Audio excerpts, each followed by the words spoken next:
ভাই আপনি সেই কুদ্দুস না যে গার্লফ্রেন্ড না পাইলা মুরগি পাইলা আজকে সফল উদ্যোগ? হ্যাঁ ভাই, আমি সেই কুদ্দুস যে গার্লফ্রেন্ড না পাইলা মুরগি পালছি আর আজকে আমি সফল উদ্যোক্তা। এই যে আমার মুরগির ফার্ম, আমার মাসে ইনকাম 10 লাখ টাকা। ভাই আপনি গার্লফ্রেন্ড না পাইলা মুরগি পালতেছেন, এটা ঠিক আছে, কিন্তু এই সিদ্ধান্ত নেওয়ার কারণটা কি? অনেক কারণ আছে, একটা একটা করে কই। বর্তমানে একটা গার্লফ্রেন্ড পালতে কত খরচ জানেন আপনি? আপনি যতবার তার সাথে দেখা করবেন ততবারই তাকে রেস্টুরেন্টে নিয়ে যেতে হবে। 10 টাকার বাদাম নিয়ে পার্কে বসে 3 ঘন্টা পার করবেন, ওই দিন শেষ। এবার হিসাবে আসেন, তার সাথে আপনি যদি মাসে অন্তত 10 দিন দেখা করেন, 10 দিনই তাকে রেস্টুরেন্টে নিয়ে যেতে হবে। আর 10 দিনে রেস্টুরেন্টে নিয়ে গেলে অন্তত খরচ আছে 10,000 টাকা। এটা তো গেল প্রাথমিক খরচ। এর উপর আছে তার জন্মদিন, এর উপরে আছে তার সাথে আপনার যখনই ঝগড়া লাগবে তার রাগ ভাঙানোর জন্য বিভিন্ন গিফট। এই হাবি জাবি সব খরচ মিলে আমি হিসাব করে দেখলাম 6 মাসে খরচ আছে গার্লফ্রেন্ডের পিছনে অন্তত 1 লাখ টাকা। তো আমি চিন্তা করলাম গার্লফ্রেন্ডের পিছনে 1 লাখ টাকা খরচ না কইরা ওই টাকা দিয়ে আমি মুরগি পালা শুরু করি, কারণ গার্লফ্রেন্ডে দিয়া কোনো বিশ্বাস নাই। কেন গার্লফ্রেন্ডকে দিয়ে বিশ্বাস নাই কেন?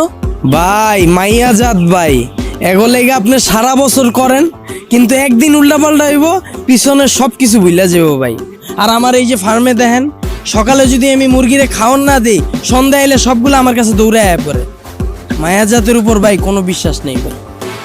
তার মানে কি আপনি বলতে চাইতেছেন গার্লফ্রেন্ডের পিছনে খরচ করলেও গার্লফ্রেন্ড চলে যায়? ভাই আপনি কোন দুনিয়ায় আছেন? বর্তমানে কোনো মেয়েরা চইলা যায় না। ওই দিন শেষ যে 4 বছর সম্পর্ক করে একটা টাকাওয়ালার লগে ভাগ্যা গেছে।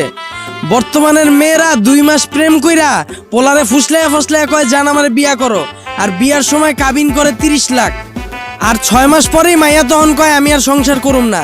আর বর্তমানের আইন আপনি জানেন না?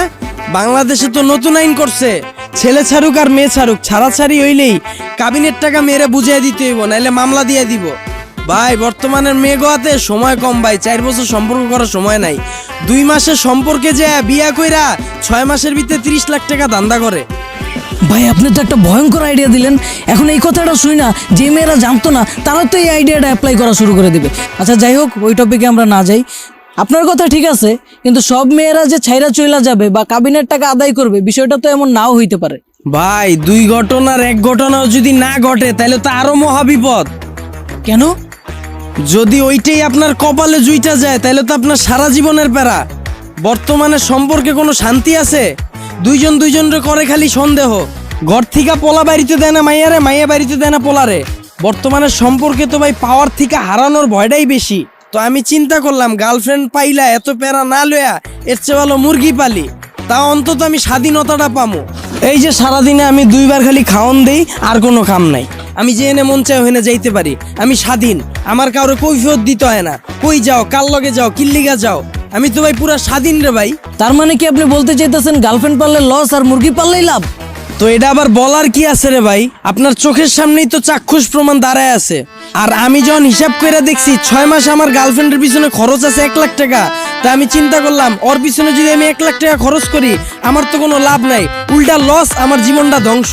আর আমার জীবনটা যখন ধ্বংস হয়ে যাব, হয়তো যার জীবন উজ্জ্বল ওর আবদেরা যাইব গা। এই চিন্তা করে আমি গার্লফ্রেন্ড না পাইলাম মুরগি পালার সিদ্ধান্ত নিয়ে ফেলাইলাম।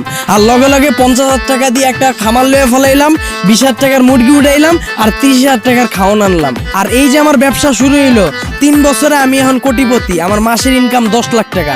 আমি এখন চাইলেই 4টা বিয়া করতে পারবো। ভাই আপনার চিন্তা ভাবনা আসলেই অসাধারণ। এখন আপনি কি ইয়াং জেনারেশনের উদ্দেশ্যে কিছু বলতে চান? অবশ্যই। এই যে ইয়াং জেনারেশন, মনোযোগ দিয়ে শুনেন। বর্তমানে গার্লফ্রেন্ডের সাথে রিলেশন কইরা মুরগি হওয়ার দিন শেষ। এখন মুরগি পাইলা সফল উদ্যোক্তা হওয়ার বাংলাদেশ। সুপ্রিয় দর্শক, আপনারা এতক্ষণ দেখতেছিলেন প্রেম না কইরা মুরগি পাইলা সফল উদ্যোক্তা হওয়ার গল্প। তাই আমার একই মতামত, মুরগি হওয়া থেকে বিরত থাকুন, মুরগি পালা শুরু করুন। আজ এই পর্যন্তই, দেখা হবে আগামী কোনো পর্বে। ভালো থাকুন, সুস্থ থাকুন, আল্লাহ।